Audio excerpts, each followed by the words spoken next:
Welcome, friends. Welcome back to the kitchen. Welcome back to Sunday morning and the old cookbook show. I haven't even started and I'm already regretting my choice of this recipe, but here it goes. Today we're going to take a look at a recipe from the American South. And I want to talk about how recipes change over time. And we've done this in the past. We've talked about, just talk about brownies for a moment. We've done a few recipes where a brownie recipe existed in time that had no chocolate. And then chocolate becomes more available, or chocolate in bars or solid form for baking. Becomes more available, becomes cheaper, becomes something that is attainable for almost every household, and chocolate starts to make its way into baked goods. And so chocolate brownies supplant the brownies that don't have any chocolate in them. And so over time, the two recipes coexist, but then, chocolate brownies take over, brownies without chocolate die off, and eventually come back renamed blondies. A little bit of change to them. That's based on an ingredient. This recipe that we're going to do today is one that I can track through about 100 cookbooks from the American South in the period of from the early 1800s to the early 1900s, and how the recipe changes and a new recipe comes in and then the old recipe dies away. So the recipe we're going to do today is out of this book. It is called the Kentucky Biscuit. And this is Mrs. Owen's cookbook from 1883. You can also find the same recipe, essentially the same recipe in this cookbook. It is called an American Biscuit, and this is from 1855. And this same thing plays out in all of the other cookbooks that I have from this time period. This is the biscuit that was made in the American South before chemical leavening agents were easily available. I'm talking about baking soda and baking powder. Baking soda and baking powder aren't really commercially available until the mid-1850s. 1846 is when they start to come to market, but by the mid-1850s is when they're really available to everybody. So in here I've put flour and salt. Prior to chemical leavening agents, this type of biscuit is what was made across the South. And so into the flour and salt, I'm going to rub in some butter. And the best way to do it is with your hands. Just squish it in and coat the flour with that butter. And so, of course, baking powder or baking soda made a much lighter, fluffier biscuit, which people gravitated towards.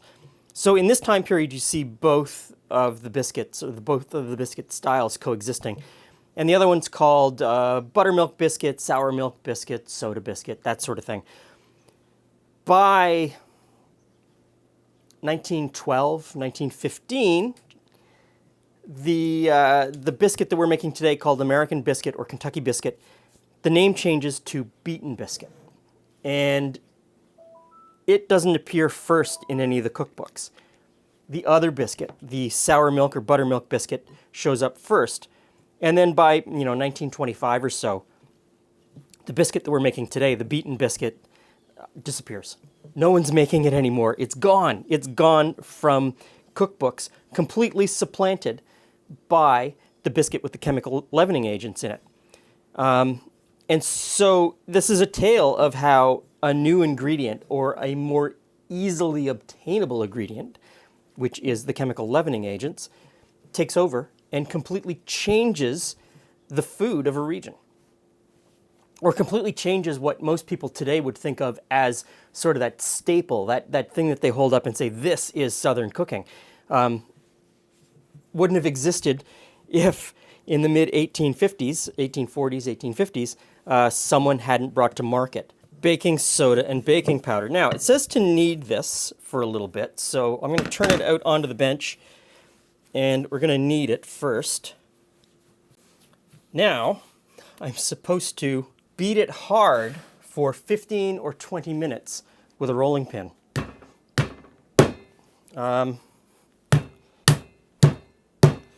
going to be a little bit messy.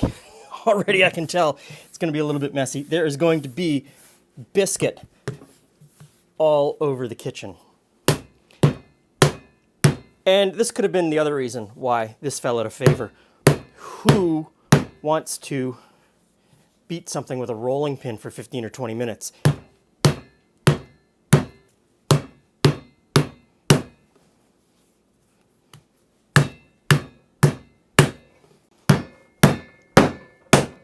Okay, so that was quite therapeutic. I shut the camera off and I turned up some Husker Du and I just whacked this for 20 minutes. And you could really see the dough change. The dough changed quite remarkably. Now, it tells me to roll out and to cut into small round biscuits. The dough feels really, really kind of weird. I don't know how to explain it, but it completely changed the dough, beating it for 20 minutes. So I'm going to roll it out. What does it say? It doesn't say how thin, just to cut into small rounds. I hesitate to roll it too thin because I still want a fairly thick, I would think, biscuit. I don't know. I'm going to say that's thin enough. So I have the family biscuit cutter. It is just an old sardine tin. And we'll cut out the biscuits.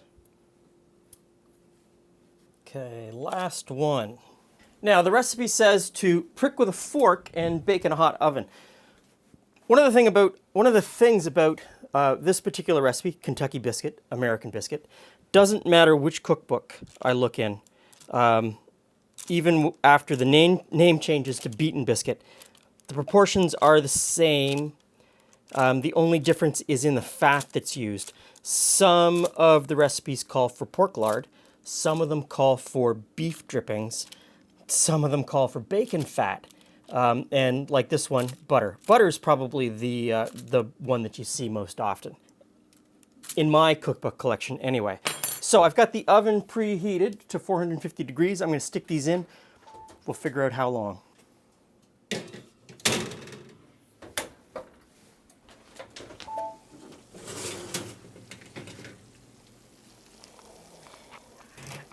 Hey, Glenn. Hey, friends. Oh, I was going to give you a hand with that. Okay. So that's next Sunday. Okay. Don't look at that. Don't look at that. It's intriguing. That's next Sunday. But I do see we have some biscuits. So we have proto biscuits. I'm gonna call them It's proto. like a proto pony. It's like a proto pony. Like a pre. So these in all of the cookbooks that I have from the early 1800s, they're called Kentucky Biscuits, Tennessee Biscuits, American Biscuits, Southern Biscuits. They are biscuits before commercially available. Because I see the layering for butter. Like I see the layers. So I beat them for 20 minutes with a rolling pin. Exactly. I put on Husker Du and I just beat it for 20 minutes. So it'll be buttery. It's got a crispness to it, Yeah. like the outside.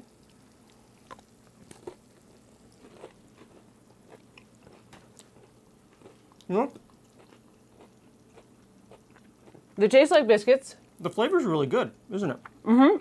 They're just an unleavened biscuit. So, although a little bit of butter, a little jam. A little bit butter, As jam. always with biscuits. You break it up and you throw it on into a stew. Or just cook it on the stew. Or just cook it on the stew. Exactly. Because So it is everything that I thought it would be. It is dense. They are a little bit hard. They're not really. I mean, they're a little bit dry. they would probably keep really well though. But they would keep Like you extremely could well. you could throw them in your pack and travel for a few days. Yeah, exactly. Not quite hardtack, but But pretty close. Okay, so This is an important part of the cultural food history of North America and the American South. Yes, I'm willing to eat more. Yeah. Because I do like biscuits. Well, yeah, I mean, you have to cook with what you have. And until you have leavening agents, this is what you get. I mean, a little gravy, a little jam, a little fruit compote. All of those things. Not horrible, but I can see how the sour milk biscuit or the buttermilk biscuit or the leavened biscuit with flaky light layers takes over. I can see yeah. how that takes over. Oh, yeah. So, There you go. thanks for stopping by. See you again soon.